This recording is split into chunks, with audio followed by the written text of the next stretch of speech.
If you want to win your week 4 fantasy football matchup, you need to pay attention to these 6 starts, and I guarantee you'll be surprised by at least one. All right, so start number one, Jacoby Myers. Jacoby Myers is going to be going against the Los Angeles Chargers. I expect this game to be a complete shootout.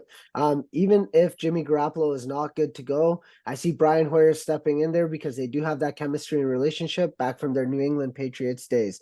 He had 10 targets in his first game and 12 targets in his second game. I expect him to keep on doing that with all the attention that Davante Adams is going to get. So yeah, Jacoby Myers, make sure you start him. And number two, oh baby, this one's gonna surprise you. I got Kyle Pitts.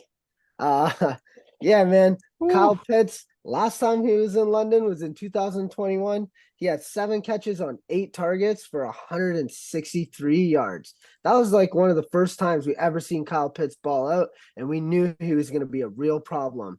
Jacksonville always plays out in London. And I think Atlanta's going to go out there. Jacksonville's going to think they're going to have an edge. And I think Kyle Pitts is going to be ready to ball out. Start Kyle Pitts this week. No, man, that's up to you. All right. So for the third start, I got running back Roschon Johnson. The Denver Broncos have the worst run defense in the league. They've allowed the most rushing yards and the most rushing touchdowns of all teams in league. Last week, they allowed Raheem Mostert and Devon Achane to combine for 375 yards and 8 total touchdowns, combining 91 fantasy points. And the week prior, they allowed Brian Robinson to rush for 87 yards and 2 touchdowns on the ground. So both Roschon Johnson and Khalil Herbert should be a nice flex play this week against the Denver Broncos. The fourth start for the week is wide receiver Adam Thielen. This is a revenge game against his former team, the Minnesota Vikings, who've allowed the third most fantasy points or third most yards to wide receivers. He's also coming off a monster game where he caught 11 of 14 targets for 145 yards and a touchdown, and he scored 42.9 fantasy points over the past 2 games. Also, the Vikings have allowed the 4th most points to slot receivers, and Thielen runs 70% of his routes from the slot. So get Adam Thielen in your lineup. And off to you, Sean. Before I go over my 2 starts, be sure to like, follow, or subscribe at Game Day Goons on all platforms.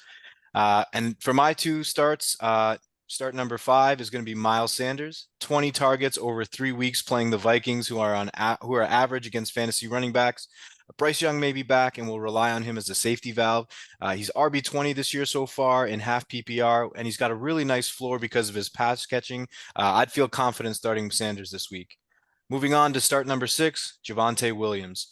He's going to be playing against the lowly Bears. This is the second worst rush defense, ironically, behind the Broncos, the team that they're playing. He did outsnap Samaje Perine 13-5 in his last game. And since returning from injury, you should expect him to get back to his old self over some time. So give Javonte Williams a start as well.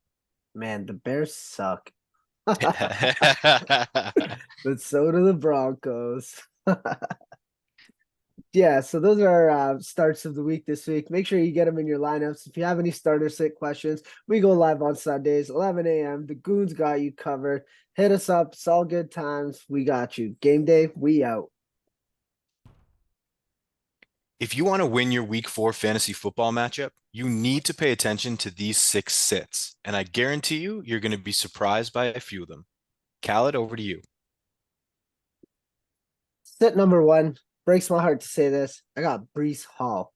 Man, Breece Hall is so damn talented. In the first week, he popped off for 10 rushes for 127 yards. We thought, oh, damn, Breece Hall's back. But then the next 2 weeks, he didn't do all that good. Week 2, he had 4 carries for only 9 yards. Week 3, he had 12 carries for only 18 yards. Seems like Breece Hall is going to need a little bit of time to come back. He was a second half running back that we were expecting anyway. So yeah, I'm sitting Breece Hall this week. My sit number 2, Jahan Dotson. Another guy that we were really high on this year. He showed big playability last year, but it seems like he's just not getting it done this year. Sam Howell shows flashes of greatness, but sometimes he comes down to earth, and we see why he wasn't starting last year. Jahan Dotson, week 1 had 6.5 points, week 2, 3.7. Week 3, only 3.1 points. I'm sitting Jahan Dotson until I can find a better option, or at least until he could show me that he's still the same Jahan Dotson from last year. Off to you, Snowman. So for sit number 3, we'll stick to this Commanders offense. It's running back Brian Robinson. He's averaging 16 fantasy points per game. He rushed for 70 yards while averaging 7 yards per carry last week against the Buffalo Bills. But the Eagles' defense have allowed a total of 121 yards on the ground in 3 games. They're allowing only 2.8 yards per carry. Last week was the first time he didn't find the end zone for Brian Robinson, and the Eagles have yet to allow a rushing touchdown all year. This is an extremely tough matchup, and this game could be a blowout real quick. So I'm staying away from Brian Robinson. That Eagles D-line looks ferocious, man. How good is Jalen Carter? Oh, yeah. Nasty. Defensive Rookie of the Year, baby. Woo. And for sit number 4, don't get mad at me, guys, but I got to go with wide receiver Mike Evans. I know it's tough to sit him. He's wide receiver 5 on the season, averaging 18.7 points per game.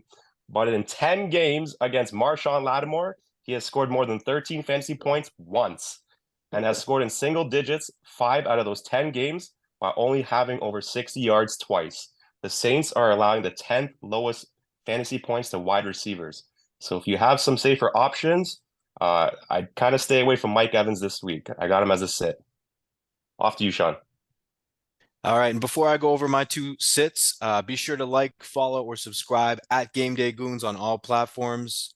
Give us a follow. We go live at 11 a.m. On Sunday game days for start and sit advice. So let's get into my sits. Number 1, I'm going to go with Rashad White.